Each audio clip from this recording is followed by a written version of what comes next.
I should have been a better listener in the earlier days, years of my career. I think I was so eager to demonstrate that I knew everything, that I had all the answers, that I had the wisdom and experience, which I clearly had not yet accumulated. But I think really, really plugged in HR professionals know when to just stop and listen. And I think that's why really good cultures are hard to scale.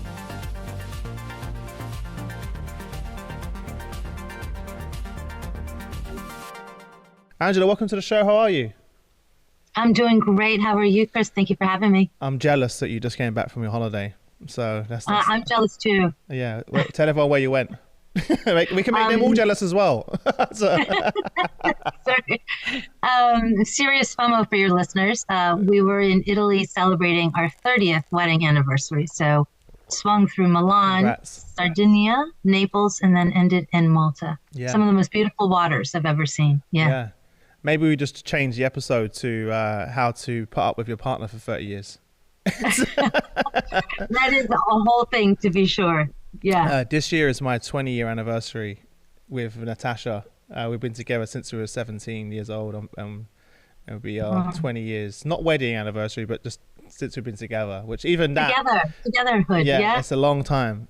Well, congratulations. That is quite the milestone. So I think you are deserving of an equally magnificent trip. Oh, don't tell her that now. You're going to give her ideas. I intend to. If she listens to this, I'm in trouble now. Angela, before we jump in, tell everyone a little bit more about you personally and the journey to the role that you're in right now. So actually, my father helped me identify my major in university. When you're 17, 18, you don't really know what you want to do with your life. But I was definitely not a science and maths kid, and thought I wanted to do something in business. And I found a curriculum that turned out to be human resources and just have never looked back. So I studied it as an undergraduate, and that has been my entire career. So you're one of the very, very few people, like, as you know, right? I think we did 900 episodes. I could probably name 10 people that actually chose this career from the very beginning. What was it, like a organizational psychology, or like, what was it? Yeah, definitely wasn't HR, right? HR probably didn't, the acronym of HR probably didn't even exist. Oh, am I that old, Chris? No, but when I started, it was personal relations, right? So it definitely wasn't people. No, you're 100% right. It was organizational psychology, organizational behavior, labor economics, statistics, labor history. Yeah. So really, really fascinating. One of the things I absolutely love about this discipline is I get to pretend to be counsel, lawyer, psychologist, a little bit of a doctor, therapist, strategist. The diversification of this role keeps it different every day, which makes it really fun. Yeah. And tell everyone a little bit more about where you are now. So I'm currently at Harvard Business Publishing, which is best known as the home of the Harvard Business Review. Yeah, amazing. A fascinating organization, and a brand and a part that everyone probably has heard of, right? Or consumed your content. So that's really quite interesting.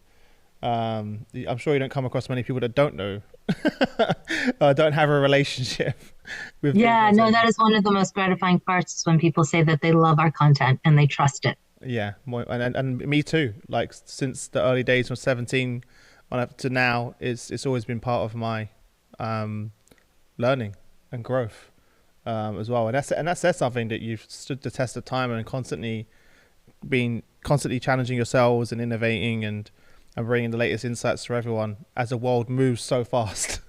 It does. Yeah. It does. So we celebrated our 100th birthday 2 years ago. Wow. And that's exactly right. The fact that we're continuing to be on the cutting edge. Companies that we've written about no longer exist. Yeah. And we're here for lifelong learners. Amazing. What you just said a minute ago is kind of the theme of this show. You spoke about, and when we first chatted, this really stood out to me, the many hats that a HR leader has to wear. Could you talk about, you shared some of those hats, but could you talk about how that's shaped your career, and both you as a HR professional, but also you personally? Yeah. So much about this job is learned as you go, right? I mean, we talked about my university curriculum, but it's really getting in front of live people and having those conversations and living and breathing inside of an organization that is organic, right? I mean, it is filled with people, which means it is unpredictable. And so as much as we try to strategize and plan, almost nearly nothing goes exactly as you planned it.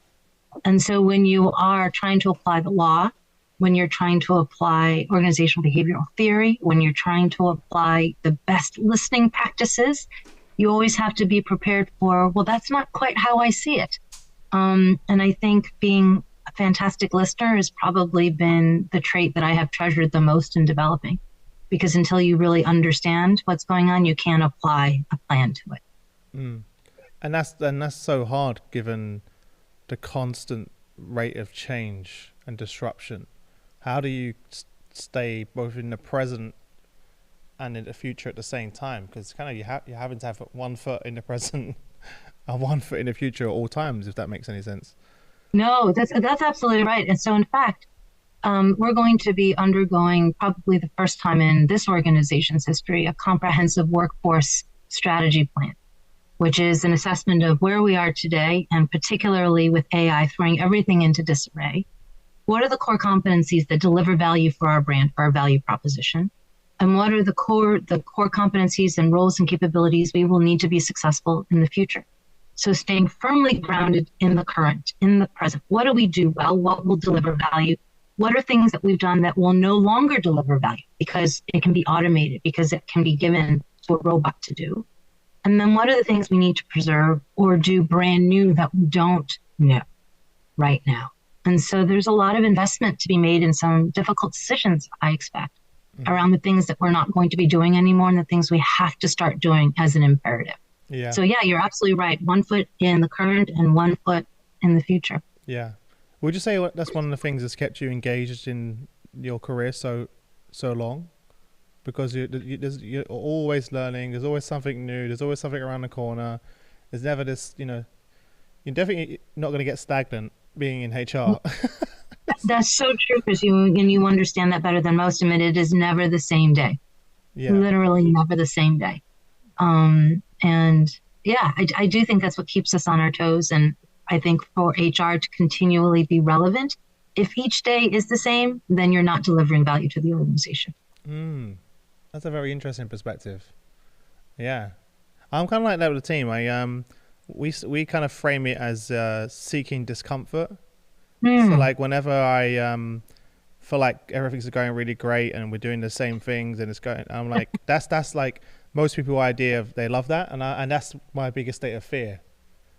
Because I feel like that means we're missing something. We're not innovating. We're not pushing ourselves.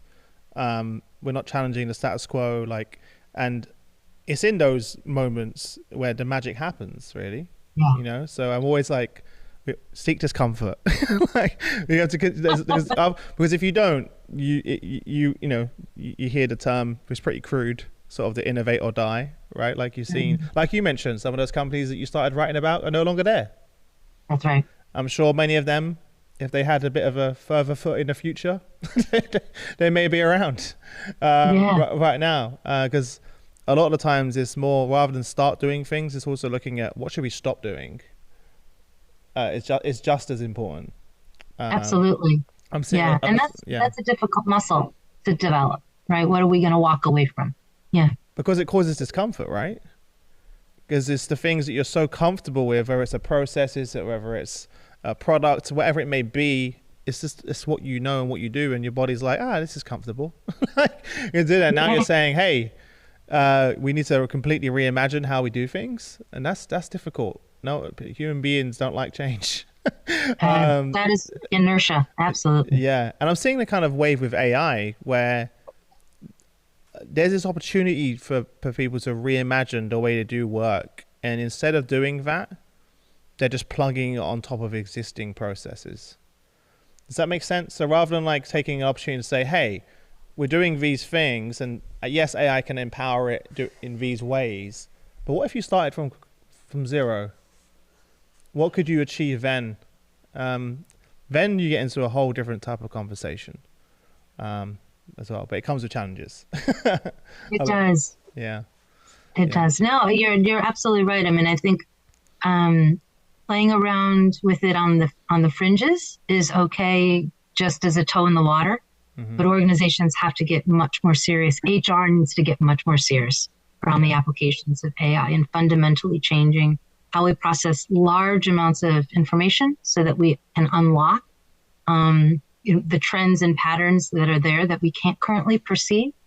There's a conversation that I'm involved in right now about how relevant engagement surveys are.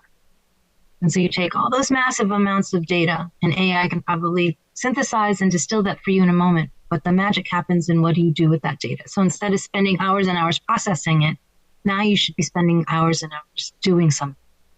Yeah. It's freed up the time. It's freed up the time now for you. Because I remember I'd call up leaders in the past and they're like, hey, we're just doing an engagement survey. See you in 3 months. Yeah.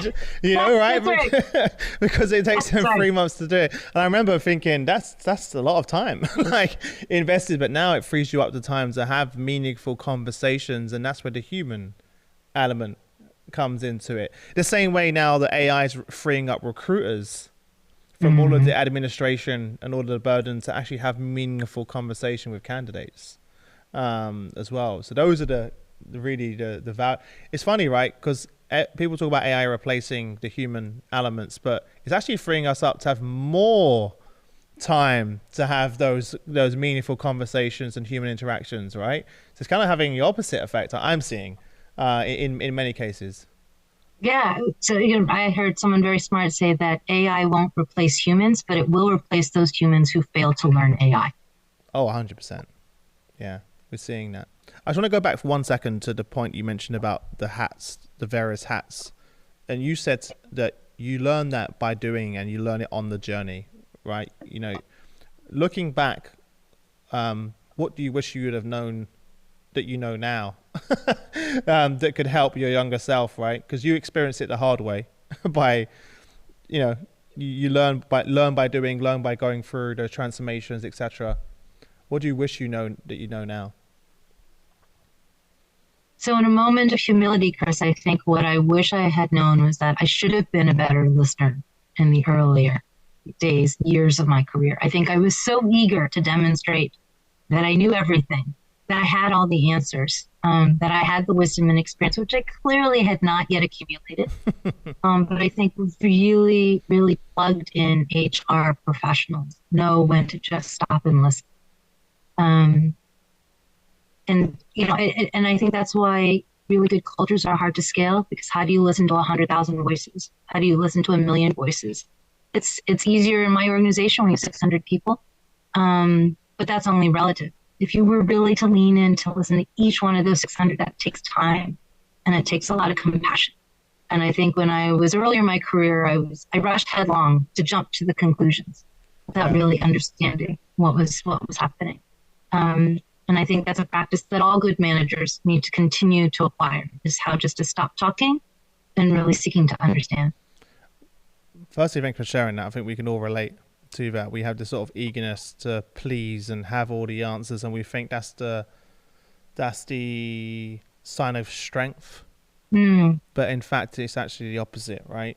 They're willing to ask for help, to let others to make room for others to have a voice, which empowers them. But it's quite difficult to do that because you're so eager in your early career, right? To impress, have the answers, and move forward. Yes. What was the moment for you that you had that realization?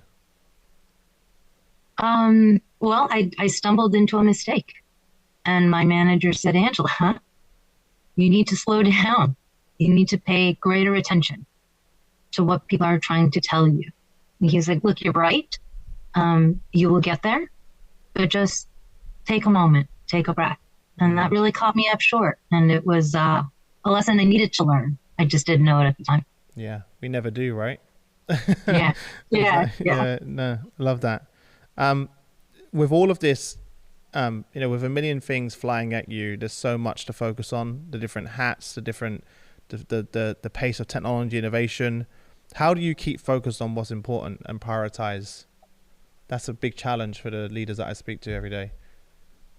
I think it goes back to what we were talking about, which is, how do you keep grounded in the current with an eye towards the future. So you just have to constantly revisit, what are you working on today? Does it move the needle? Is it tied to what the organization needs? My agenda only makes sense if it services that of the organization.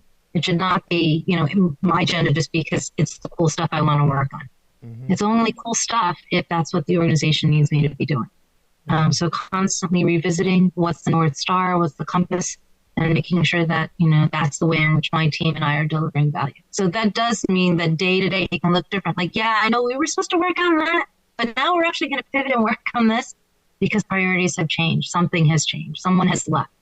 Or we've, someone higher above us has made a different request, or we've lost funding, or what have you. So being willing to pivot is another fantastic skill that all leaders need to really hone. Yeah, I love that point. I literally had this conversation with the team yesterday. So funny you just mentioned it, where we did like a big whiteboarding session where and we was just writing down ideas and to stop and start doing, continue doing, and one of the realizations that we came out of that is like a lot of things that some of us put up there were not aligned with getting us closer to our goal. So one of the things that came out of that meeting was like, is what we're doing saying, right now getting us close enough to our goal? If the answer is no, stop doing it. Right? Because you can get caught up with the new shiny object or the new thing. But that now, if you can just operate from that foundation, like, is what we're doing right now getting closest to our goal? And if the answer is no, then it's pretty easy to make a decision. Even though you might be excited about it, it might be really cool, right? And to that point, what should we stop doing that isn't getting us closer? So when we look at start, stop, continue, we just looked through that lens. And if anything wasn't getting us closer to achieving that goal, the answer is no. And that was really refreshing for everyone, because it's like, okay, it's a nice level set. Everyone's super clear on that, and whenever something new comes to the table, we just assess it through that lens, and it's pretty easy at that point to make a decision. Yeah, it's good life advice too, right? I mean, if spending time with toxic people in your life isn't making you happy, you probably shouldn't do it, right? And if there are toxic elements in your organization, you need to cut those out and address those so that you can thrive and be a great place to work. Yeah. I did an interview recently, a sort of an entrepreneurial type podcast, and someone asked me a question around what's one of the biggest changes that you made that you contribute to your success, and it was exactly that. Is early in my life cutting out a lot of people around me, even unfortunately family, to that extent that were just draining my energy, toxic, and it was probably the hardest decision I ever had to make, but the best decision I've ever had to make. And I'm glad I did that earlier. And now I just surround myself with people that give me energy every single day and excites me. And I always ask that question. In my last call, I actually asked the candidate, like, what gives you energy? Like, I wanted to, like, that's like one of my questions, like, what takes away energy for you? What gives you energy? And you learn a lot about people when you ask that question as well. How do you take care of your own sort of well-being through this? There's always something to do. There's never enough hours in the day. You're balancing home, you're balancing work. I wouldn't even say balancing, you're integrating. They're one in the same. I don't even like the word balance anymore, because there's this thing that you have to choose one or the other. Yes. So I like integration as a better word. How do you manage that? It's a great question. So having come off this very long and overdue holiday, I realized that I'm not taking enough time to just kind of pause and step away and reflect. It's good because now I come back to work and I'm energized and I'm more clear-eyed around what it is I need to be working on. And so I probably shouldn't have waited so long in between this and my last holiday. And just time away is good, right? This commando, I got to just grit through it and just keep going it. It's not sustainable. And so refreshing that tank and finding the energy to go do other things that are important in my life, and keeping those integrated and not letting them fall into despair is really important. Yeah. And so that's something I need to do better. And I need to model that for my team as well. We're not terribly good at taking time off. Americans are, in fact, the worst at it. I do see that as well, actually. You said that, like, a lot of the leaders I'm like, wow, like, yeah, we just launched, obviously, as you know, our co-pilot, and we have so much to do. And yesterday, was it yesterday? Yeah, yesterday, my daughter had a kind of stay and play date thing where you go and spend time with your kid at the school, and you just have a play date with all the other parents and kids. Yeah. And like, we had a million things on the agenda, like 1,000 things to do, but I just left in the middle of the day. I was like, the world's not going to fall apart. Like, I can spend 2 hours away and spend a day with my daughter in the playground having fun. And it broke my heart a few months ago, and I don't mind sharing this, that she came home and said, like, you didn't come, Daddy, and all the other parents are there. Oh. To the previous one. Oh, gosh. And it actually broke my heart. Like, I was like, you know, and I was like, oh man, like, because I say that I work this hard for the family, but what's the point if I'm not going to be there? You know, for those moments. How old is she? 5. Yeah. Oh, 5-year-olds can just cut it to the quick, right? They don't mess around. They just, because they're so pure. Yeah. Right? When we it was crazy because when we left the play date, one of the other parents had come who obviously couldn't make it, but they were picking up their kid, and one of the kids said, who knew that they were like, oh, why were you not here? And it was so awkward, right? And because their kids don't have any filter, right?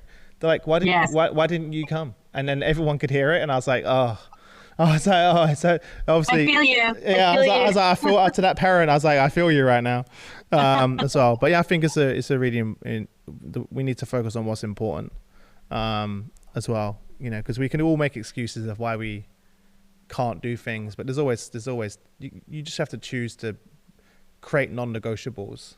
Yeah. You know, for me, the longest time, I didn't even have lunch for the longest time. Like, I was like, I schedule lunch now in the calendar because I'm like, I'll just find another reason to do another call, or, you know, and then, you know, you can't operate at that level, as well. Before I let you go, Angela, I want to jump into our quick fire round. Yeah. So okay. I'm going to ask you some questions, but you only have 30 seconds. All right. Let's for do each it. question. All right. What are your hobbies and passions outside the office? Read and travel and eat. I love good food. Favorite food? Love good. So just having come from Italy, I had the best spaghetti vongole, which is a clam dish. It was outstanding. Simply prepared, fresh ingredients. I could live on that. Nice. If you could click your fingers and change one thing about HR today, what would you change? I think there are still too many HR teams that have yet to find their courage and their voice to do the right thing. It can be really, really hard. But I think that is our sole purpose, is to serve as the steward of the culture, the conscience of the organization. And that takes strength and takes sometimes bravery. And I wish all practitioners had that in spades. Yeah, love that. Love that. How do you think your family and friends would describe what you do for a living? When my daughter was 5, she would say that I fire and I hire people. And I just recently asked, because we were together, and she said, well, you help make organizations better. Oh, that's nice. And I love that. Yeah, that is normally the initial reaction. So you're not the only one, don't worry. Yes. A bit more of a personal one, but on the point of your kids, you know, what is the legacy that you want to leave behind for the family? Oh, wow. That I was always true to who I was, that I was loyal to those that I cared most about, and that I was kind. Yeah. My children are growing up to be fantastic humans. I will not take full credit for that, but it is, you know, when your daughter grows, you know, everything they grow up to become is only a sliver of what you did. A lot of it is their own choice. Yeah. And I am so pleased to know that they made good choices. Amazing. That's great. Yeah. What do you think? It's a bit of a strange one, but what do you think that HR leaders aren't talking about enough, but they really should be? Wow, these are great questions, Chris. You know, I think it depends on your organization. What is the elephant in the room in your organization? And whatever that is, you should be leading the charge on that. If it is, we're being scared about AI, lead that charge. If it is, we think there is a toxicity that we're not addressing, talk about that. If your hybrid work model isn't working, make that the thing. But be the voice of the organization, because that is why we came to be. We are here to represent the employees so that the organizations can be best. And whatever that thing is you're not talking about, be the one that brings it to the table. Yeah. It goes full circle back to your other point around the courage, right? Yes. Right. So I love that. Love that. Who would you say is the one person in your career that's had the biggest impact on your career? There's probably not a single person, although there was a mentor very early in my career. His name is Jim Lawler. And he had my back at the moments when I didn't even realize I needed the help, right? I was doing the thing where I was eager. I had all the answers. And he showed me how to be compassionate. He was a great teacher. And yeah, so I guess Jim Lawler, but there certainly have been lots of other people along the way. Yeah. Yeah, no, I love that, because we always have those people along the way that sometimes see things that we don't see, and equally see things in us that we don't see in ourselves. Yes. Yeah. You kind of look back, and I added that question because I started thinking about that more recently, personally, around some of the people that helped me on my journey that I don't think I fully understood the impact at the time until I look back, if that makes sense. Yeah. Yeah. What are you most grateful for? Honestly, I'm grateful for my health, Chris. I recently read, the sick man only wants one thing, the rich man wants everything. And I thought that was so true, right? No amount of money in the world can make you healthy. And recently have spoken to people who've not been well, who've not been healthy, or have heard of people who have passed. And there was only one thing that they wanted, right? It was just so that they could be healthy, so they could enjoy their life and be with their family and their friends, and nothing else really mattered, right? They just wanted to be able to get out of bed and feel alive. And I think we are living in such an amazing time. There are lots of things to be really pessimistic about. But if you can have your health and you can make a difference, we should take our energies and do that. Yeah, I love that. And I think we could all take that advice to take care of ourselves a little bit more, especially HR professionals, in my experience. That's right. Yeah. As well. So it's good that you took the time out for the holiday and took the time to, because I only realized that maybe like a year ago, like in order for me to be the best husband, the best dad, the best leader, it starts with me. I thought by sacrificing myself for everyone else that I was in service to them. Mm-hmm. I have to be in service to myself first in order to be the best leader and dad, etc., for everyone else. So yeah, I think that's a good place to end it. That was great. Honestly, that was so nice, and I appreciate you coming on the show. It means a lot. Oh, thank you, Chris. And sharing your experience. It was a pleasure. I loved being here. Thank you. Thank you.